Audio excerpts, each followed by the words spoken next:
Hi everyone! My name is Liz, and I'm a student at the University of Minnesota studying journalism and social justice, and other socioeconomic-based social justice movements that seeks to execute strategies for distribution in wealth, disparities, and privileges in underrepresented communities, and basically how journalists can understand that and promote to write those strategies. Wow, that was a mouthful. So anyway, today I want to announce my 6-part video series that will focus on these questions. Is traditional journalism dead, or just transforming its medium?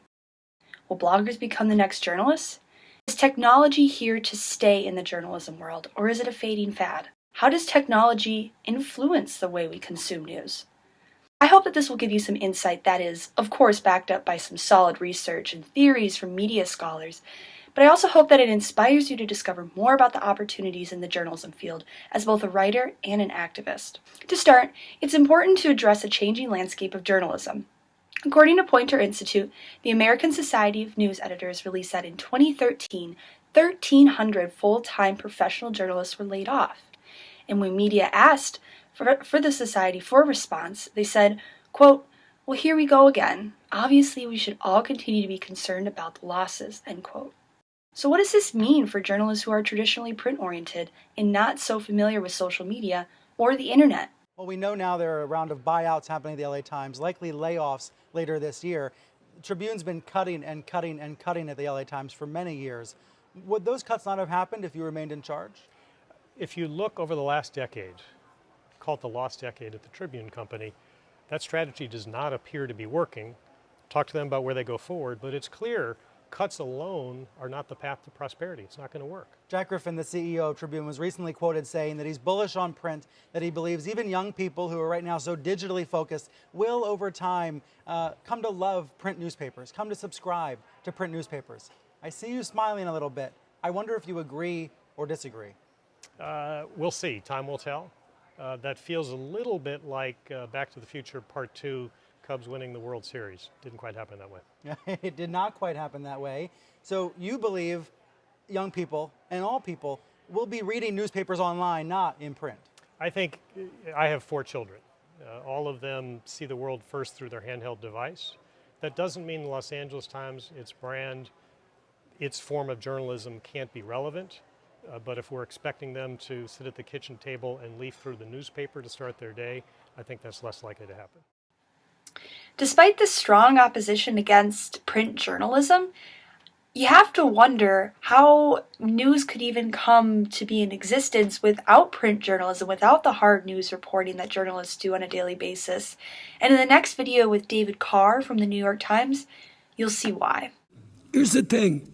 We're losing audience. Mainstream media is not losing audience. We're not a hybrid business. How is it that, like, to take one website I know about, the New York Times, we have 18 million viewers. We have, 850,000 paper subscribers. We meet people on all manner of platforms. Politico, you'll be interested to know, 3 times a week, puts a paper out on the street. Why do they do that? Because you got to put the white paper out to get the green paper back. Okay? That's how it works.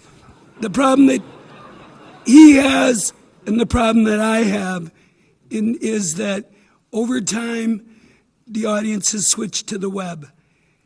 The audience that's worth $1 in print is worth a dime and sometimes a penny on the web, because we end up competing oftentimes against our own work, aggregated. Newser is a great looking site and you might want to check it out. Aggregates all manner of content. But I wonder if Michael's really thought through, get rid of mainstream media content. Okay. Go ahead. Although you continue to see arguments that defend print journalism as a dominant medium, many news organizations beg to differ. We're in a moment of crisis right now for journalism, not just the sort of the long-term crises we often talk about and you chronicle on this program, but really a free-fall collapse in which in the next few years the decisions we make will determine whether we even have journalism as it's been known traditionally. New media is commenting on old media, but it's not filling the void of news. Old media is giving us a lot less. And so you say, well, okay, come on, Pew Center folks, tell us Where is the news coming from? Who's generating it if it's not? Well, it's in there. 86% of the stories came in the form of public relations, either from government or from corporations. Only 14% produced by a reporter who went out and tried to speak truth to power. This is a scary zone we're entering. So I think, are these institutions, these companies going to be with us in the near term? Definitely. In the long term, I think it is going to be an interesting proposition to see who survives and what kinds of new emerging companies and institutions come up to take some of the place, to maybe provide news in different types of ways that we haven't imagined before. So I think that at this point, I think in the next few years, certainly I think the odds are good that many of them will still be around and making money, but you do have a lot of new players that are emerging and are beginning to change the nature of this marketplace.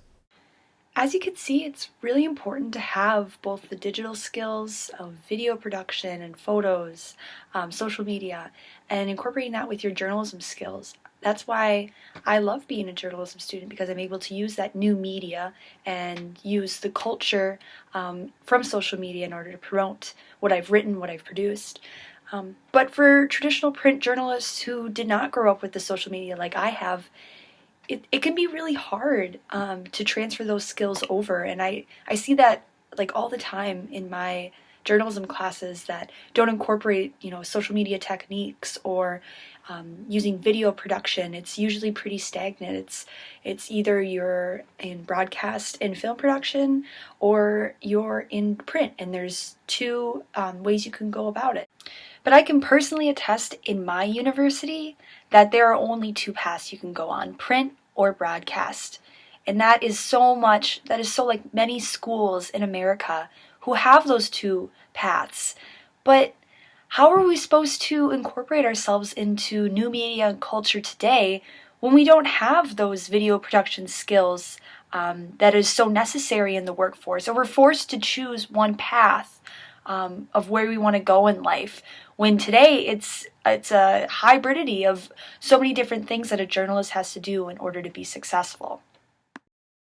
Within Finberg's article, he cites many Poynter news use surveys, and one of the biggest findings I believe that he found was that he said that there was a big disconnect between professional journalists and the academic community.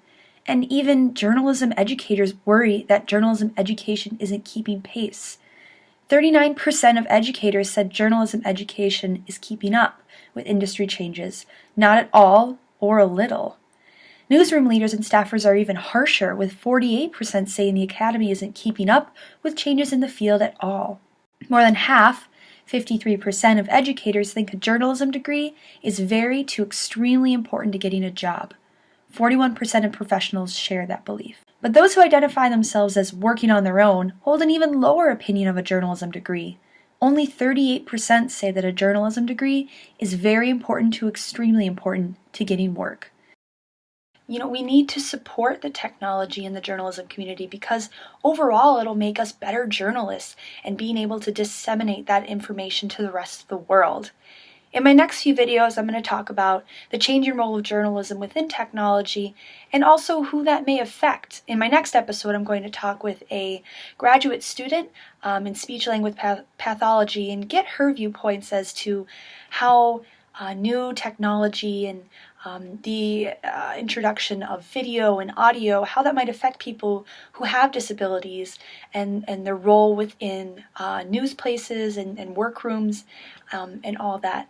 So I really hope you join me for my next episode with the graduate student, and I thank you for watching my video today. If you have any comments or suggestions for how to make my video better, or want to drum up a conversation about journalism with me, you can reply in the comments below, and I hope to talk to you soon. Bye!